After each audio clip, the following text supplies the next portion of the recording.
Le trading sur Binance, c'est terminé en France à partir du 2 août prochain. Les contrats futurs ne seront plus disponibles sur la plateforme Binance. Mais alors, comment faire? Vers quelle plateforme se diriger? C'est le sujet de cette vidéo. Et bienvenue donc dans ce nouveau tuto FTX. Car oui, c'est donc la plateforme FTX que je vais vous recommander aujourd'hui pour remplacer Binance. Alors moi, vous le savez, je vous en avais déjà parlé. Binance, c'est déjà une plateforme que j'avais abandonnée depuis un moment puisque je trouve que FTX est beaucoup plus spécialisé en trading et beaucoup plus adapté au trading. Je vous avais déjà fait une vidéo pour vous expliquer un peu les raisons de tout ça. Mais aujourd'hui, du coup, on va faire un tuto vraiment sur l'utilisation de FTX pour que vous puissiez du coup prendre vos positions dessus comme vous le faisiez avant sur Binance.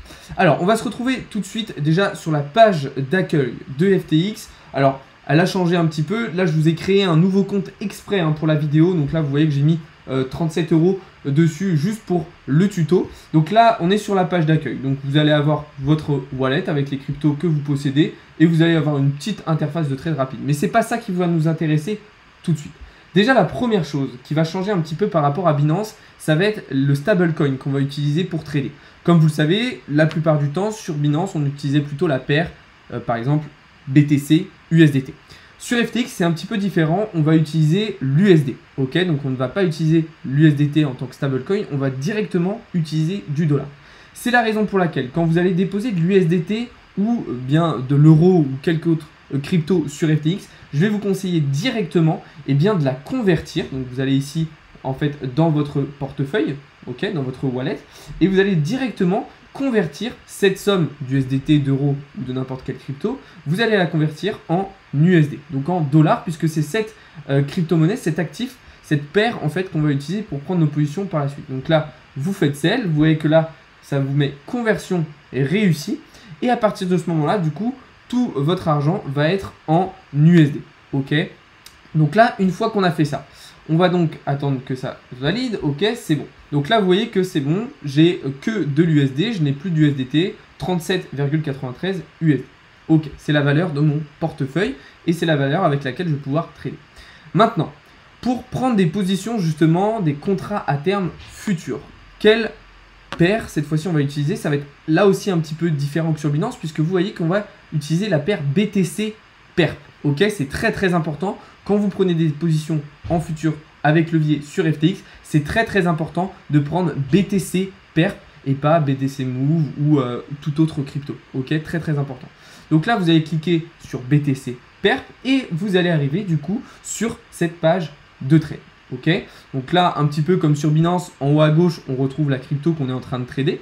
Là, on va retrouver quelques informations intéressantes dessus, comme les volumes, le prix. On va avoir une petite partie TradingView avec le cours actuel, nos carnets d'ordre et les trades en cours. Et surtout à droite, la partie qui va le plus nous intéresser, la partie trading.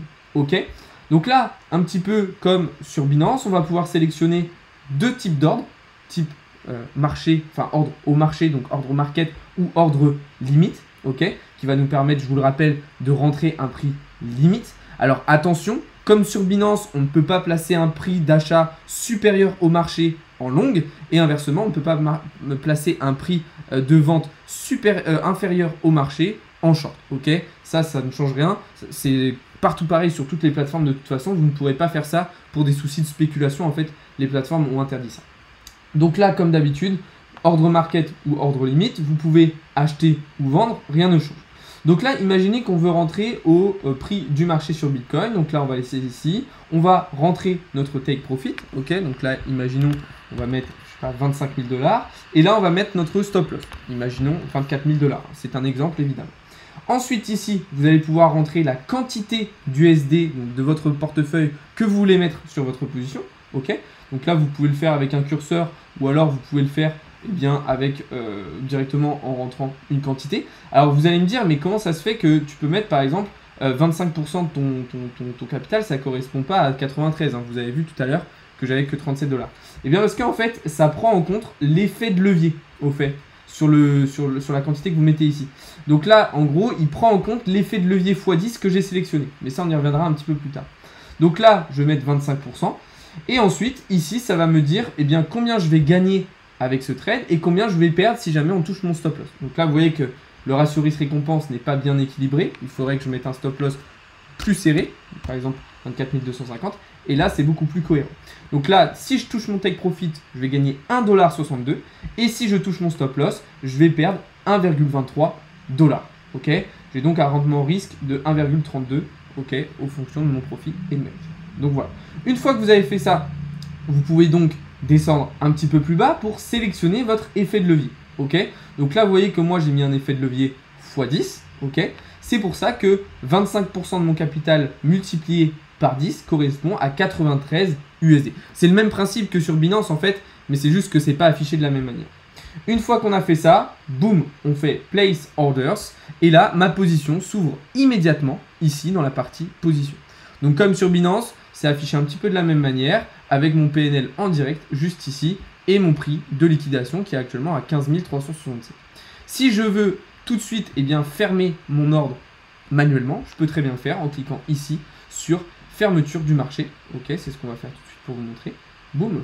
Et puis là, je vais du coup avoir un petit écran qui récapitule mes gains, en fait, mon pourcentage de gains sur la position. Ok, donc voilà, rien du tout de compliqué sur ce point-là.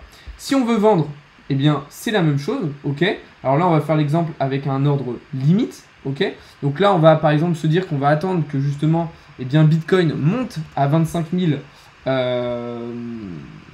Non, on va attendre qu'il monte à, disons, 24 700. Ok, on va attendre que Bitcoin monte à 24 700. Alors pourquoi il veut pas? Il doit être inférieur au prix du marché. Ah non, pardon, c'est le take profit, c'est pour ça que ça marche pas. Donc je disais, excusez-moi, je comprenais pas trop. On va attendre que Bitcoin monte à 25 000 pour vendre. On va mettre un take profit du coup, disons à 24 300. Et un stop loss qu'on va mettre du coup à allez, 25 200. Encore une fois, c'est juste un exemple, hein, ne prenez pas en compte tout ça. Même chose, vous allez sélectionner ensuite la quantité d'USD que vous voulez mettre sur votre position. Donc là, on va prendre un exemple différent. Ok, là, je vais vous le faire manuellement. Par exemple, je vais décider donc avec un levier cette fois-ci x20. Ok, je vais décider que mon trade ait une valeur de 50$. Ok, en levier x20. Donc c'est-à-dire en prenant en compte l'effet de levier, j'aurai donc une position d'une taille de 50 USD. La même chose, si je touche mon take profit, j'aurai donc fait un profit de 1,40$. Et si je touche mon stop loss, j'aurai donc fait une perte de 0,40 USD. Et cette fois-ci, du coup, j'ai un très bon rendement risque, un très bon risk management avec 3,5. Ok, même chose, je fais place order et je vais avoir ma position cette fois-ci qui ne s'ouvre pas directement puisque c'est un ordre limite, mais je vais l'avoir ici dans la partie ordre ouvert. Donc c'est-à-dire que mon ordre est prêt à s'ouvrir dès qu'on touchera le prix d'entrée. Vous pouvez retrouver aussi les ordres de déclenchement, donc les take profit et les stop loss ici, dans la partie ordre déclenchement. Je vous conseille régulièrement de faire le tri un petit peu dans tous vos ordres qui restent ouverts ou vos ordres de déclenchement pour éviter de vous perdre et éviter de surcharger votre compte FTX.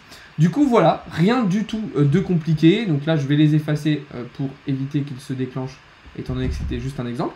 Donc voilà, comme je vous disais, rien du tout de compliqué. Ça ressemble quand même pas mal à Binance. Maintenant, moi, je trouve que c'est quand même FTX, c'est une plateforme beaucoup plus spécialisée, beaucoup plus adaptée au trading, ok, au niveau de l'interface. Vous avez aussi une rapidité de traitement des prises de position qui est beaucoup plus rapide. C'est-à-dire que quand vous prenez un ordre au marché, sur certaines plateformes, ça peut prendre quelques secondes. Donc si vous fonctionnez sur du scalping, ça peut être handicapant. Là, sur FTX, on est sur des vitesses de traitement de prise de position qui sont extrêmement rapides. Donc même si vous voulez faire du scalping, c'est pas quelque chose qui va vous handicaper, en fait. Donc ça, c'est un très très bon point. Après, évidemment, il y a plein d'autres choses à faire sur FTX. Il n'y a pas que la partie trading. Mais là, moi, aujourd'hui, le but était de vous montrer justement cette partie-là.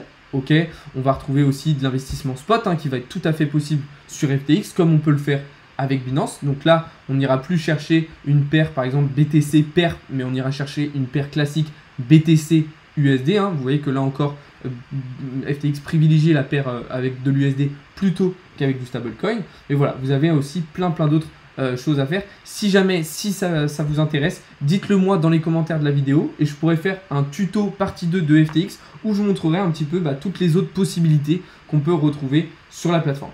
Sur ce les amis, on arrive au terme de cette vidéo. Si jamais vous voulez rejoindre FTX, je vous ai mis mon lien d'affiliation dans la description. Ça va vous permettre de récupérer un bonus et à moi aussi. Donc comme ça, c'est du gagnant-gagnant. Donc je vous mets le lien dans la description pour vous inscrire. Si vous avez des questions, n'hésitez pas dans les commentaires. Et comme d'habitude, je vous invite à rejoindre le serveur Discord et à me suivre un petit peu partout sur les différents réseaux sociaux puisque je vous partage énormément de choses. Donc voilà. Bonne soirée à tous les amis, n'hésitez pas à vous abonner si ce n'est pas déjà fait, à lâcher un petit like si la vidéo vous aura plu et on se retrouve dès demain matin pour davantage de contenu et davantage d'analyse. Salut à tous, c'était Alex de Crypto Learning.